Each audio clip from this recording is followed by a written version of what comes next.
What if the memory you was the most is the one that never happened, somewhere in your mind right now? There is a memory you would swear on your life is true. A childhood birthday, a conversation with someone you loved, the exact words someone said the day everything changed. You can see it, you can almost touch it, and yet there is a real possibility that piece of your past is not a recording of what happened. It is a reconstruction, a forgery your own brain built, brick by brick, and then quietly convinced you was real. This is not a flaw that happens to other people. It happens to you, right now, every single day. Here is the uncomfortable truth neuroscientists have been circling for decades. Your brain does not store memories the way a camera stores footage. There is no file cabinet in your skull holding perfect copies of your life. Instead, every time you recall something, your brain rebuilds it from fragments, like an artist repainting a picture from memory of a memory. And each repainting introduces small, invisible changes. This process even has a name. Psychologists call it reconsolidation. Each time you remember an event, that memory becomes temporarily unstable, malleable, open to editing, before it gets filed away again, which means the very act of remembering something can quietly rewrite it. Now ask yourself an unsettling question.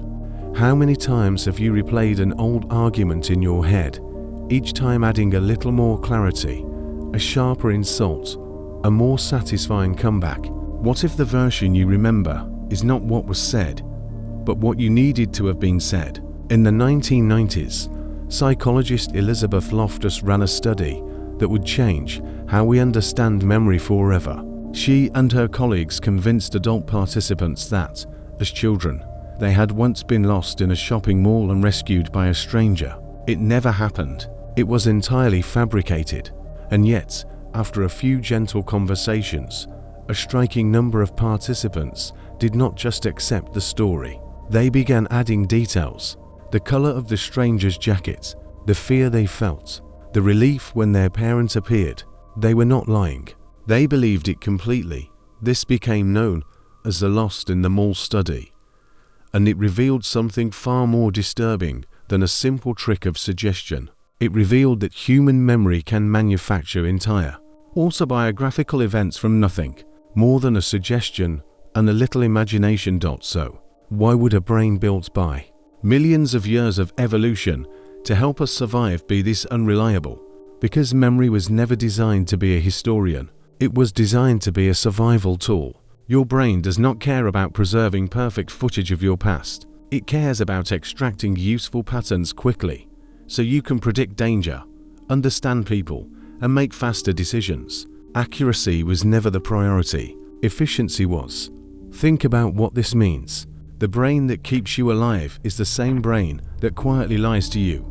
There is a phenomenon that makes this even stranger. It is called the Misinformation Effect. Studies going back to the 1970s showed that simply changing the wording of a question after an event can alter what someone remembers seeing. Ask someone how fast two cars were going when they smashed into each other versus when they contacted each other, and people will not only estimate different speeds, some will later remember broken glass at the scene that was never there. One word, a memory that never existed.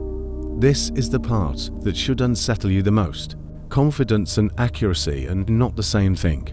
The people in these studies were not uncertain. They were not hesitant. They were completely convinced. Some cried recalling events that were proven, with dates and records, to be impossible. The emotional intensity of a memory tells you nothing about whether it is true. So how does the brain decide what to keep, what to fill in, and what to quietly invent? Neuroscientists point to the hippocampus, the brain's memory processing hub, working alongside the prefrontal cortex, which handles reasoning and self-image. Together, they do not just retrieve the past, they edit it to match who you believe you are today. If you see yourself as someone who was always brave, your memories will gradually reshape to support that story, softening the moments you froze, sharpening the moments you didn't. Memory becomes less about what occurred and more about protecting the identity you have built. This is why two siblings can grow up in the exact same house, with the exact same parents, and describe two entirely different childhoods. Neither one is lying. Both are telling the truth as their brain has rebuilt it. There is also a darker layer to this. Trauma changes the rules entirely. In moments of extreme stress, the brain floods with cortisol and adrenaline, and the systems responsible for laying down clear, sequential memories can become disrupted. This is part of why traumatic memories often surface as fragmented flashes rather than a clean narrative, and why the details can shift over time, even while the emotional weight stays devastatingly intact. And here is the paradox that keeps memory researchers up at night. The moments that feel the most burned into your mind, the ones you would bet everything on, are often the ones most vulnerable to distortion. Psychologists call these flashbulb memories. Where were you when you heard shocking, world-altering news? People report vivid, cinematic recollections. Yet, when researchers have followed up years later, comparing those memories to accounts written down within days of the event, the details frequently do not match, even though the person's certainty remains just as high, sometimes higher. Vivid does not mean accurate. It never did. So if memory is this fragile, this editable, this willing to invent, why does it feel so solid? Why does it feel like truth? Because the alternative is unbearable. A mind that constantly doubted its own past would struggle to function, to form relationships, to build a stable sense of self. So the brain does something almost merciful. It commits to its own story completely, sealing the cracks, smoothing the seams, until the reconstruction feels indistinguishable from the original event.